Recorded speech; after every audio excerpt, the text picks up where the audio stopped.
সবুজে মোড়া আমাদের প্রিয় বাংলাদেশ। কিন্তু বর্তমানে এই সবুজ কি আসলেই আমাদের নিজের নাকি বাইরের ছায়া? বিজ্ঞানের উন্নতির সাথে সাথে ৮০ দশকের দিকে দেশে ব্যাপক হারে কাঠের চাহিদা বেড়ে যায়। গ্রামগঞ্জে কাঠের গাছের অভাব দেখা দেয়।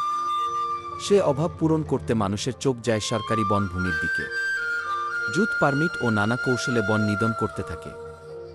বনকর্মীদের সাথে সাধারণ মানুষের দূরত্ব বাড়তে থাকে। শুরু হয় হামলা মামলা। গাছ কাটা নিয়ে যেন যুদ্ধ চলে। তখন সরকার একটা সমাধান খুঁজে বের করে।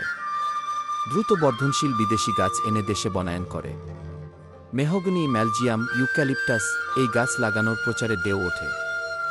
আসিয়াছে আসিয়াছে মেহগনি, আসিয়াছে আসিয়াছে আসিয়াছে ম্যালজিয়াম, আসিয়াছে।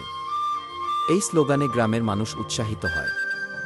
কারণ ওই গাছ দ্রুত বাড়ে এবং স্বল্প সময়ে কাঠ পাওয়া যায়।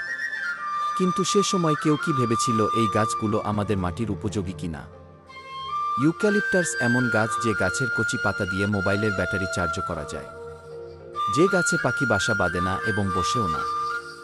এই গাছের শিকড় মাটির অনেক গভীরে চলে যায়, যার কারণে মাটির উর্বরতা কমে যায়। বাতাসেও ছড়ায় দূষণ। বসত বাড়িতে মানুষ অধিক লাভের আশায় লাগাচ্ছে বিদেশি এই সব গাছ। তাই বাড়ছে নতুন নতুন রোগ। যদি বাড়িতে একটি নিম গাছ লাগাতো তাহলে এর চেয়ে অধিক লাভ হতো।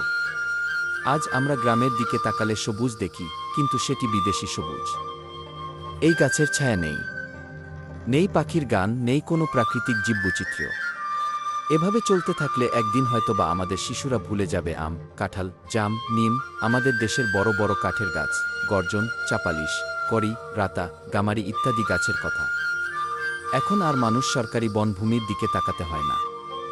গ্রামগঞ্জে এখন প্রচুর কাঠ পাওয়া যায়। তাই সরকারি গাছ আর মানুষের যুদ্ধ কমেছে। কাঠের চাহিদা মিটেছে ঠিকই, কিন্তু মাটির উর্বরতা কমে গেছে। ঋতু পরিবর্তন হয়ে সময় মতো বৃষ্টি হয় না। বন্যা, খরা, জলোচ্ছ্বাস লেগেই আছে। আল্লাহ যেখানে যে জিনিস প্রয়োজন সেখানে সে জিনিস দিয়েছে। কোথায় পাহাড় থাকবে, কোথায় নদী, কোনো গাছ কোথায় হবে তা তিনিই নির্ধারণ করে দিয়েছে। আমরা মানুষ সেই নিয়মকে অমান্য করে জোর করে মরুভূমির গাছ এনে লাগিয়েছে বর্ষার দেশে। এই জন্যেই আজ প্রকৃতির এই বিরূপ আচরণ। এখনো সময় আছে। আমরা আমাদের দেশীয় গাছ লাগাতে পারি। আম, জাম, কাঁঠাল, নিম, হর্তকি, বহেরা, অর্জুন ও ফলস, বনস আর ঔষধি গাছ আবার ফিরিয়ে আনতে পারি।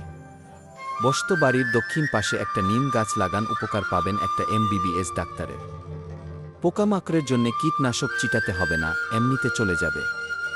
রাস্তার ঘাটের ধারে ফলস গাছ লাগান। নিজে খাবেন, পশু পাখি খাবে, দোয়া পাবেন। এভাবে আমরা ফিরে পেতে পারি ৬ ঋতুর দেশ বাংলাদেশ। আসুন সকলে একসাথে আওয়াজ তুলি।